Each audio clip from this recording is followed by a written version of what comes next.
The Governing Council decided the following.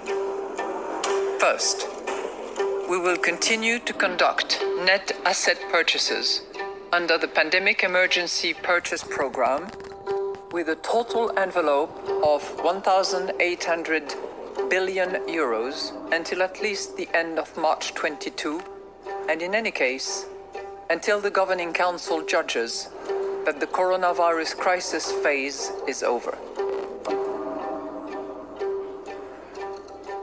Morning, Joe. Yeah, the European Central Bank doing what economists thought they were going to do.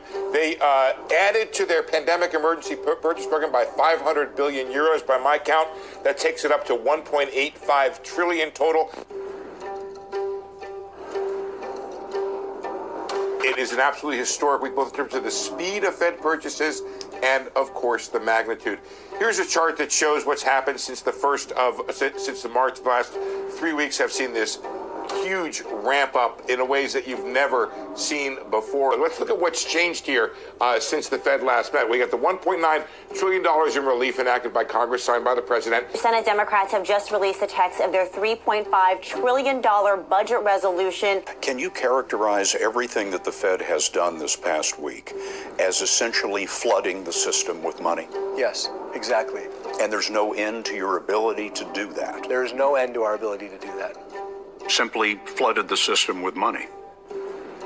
Yes, we did. That's another way to think about it. We did. Where does it come from? Do you just print it? We print it digitally. So we, as a central bank, we have the ability to create money digitally. And we do that by buying treasury bills or bonds or other government guaranteed securities. And that actually increases the money supply. We do believe that inflation numbers in 21, which we will see rising. I can't find any period in history where monetary and fiscal policy were this out of step with the economic circumstances, not one.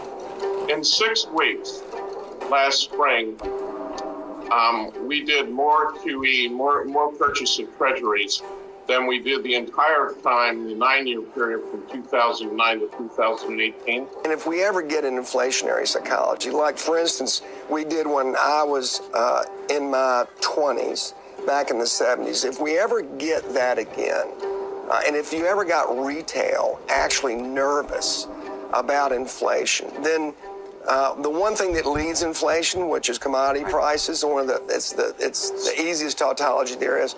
Those things can literally scream double or triple with no problem whatsoever. And valuations for both interest rates and stocks are at, if you combine the two, they're so overvalued. They're at 100-year highs. I don't know what you do. I am so afraid about democracy getting the idea that you can just print money to solve all problems.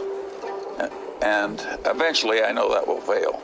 At the end, if you print too much, you end up in something like Venezuela. It's mathematics. The fiat currency is now the error term that solves the growth in the numerator, which is your total global debt, versus the denominator, which is total global GDP. And we have reached a point of no return where the numerator is going to outstrip the growth of the denominator under any plausible scenario, which means you need to print money to solve that debt spiral.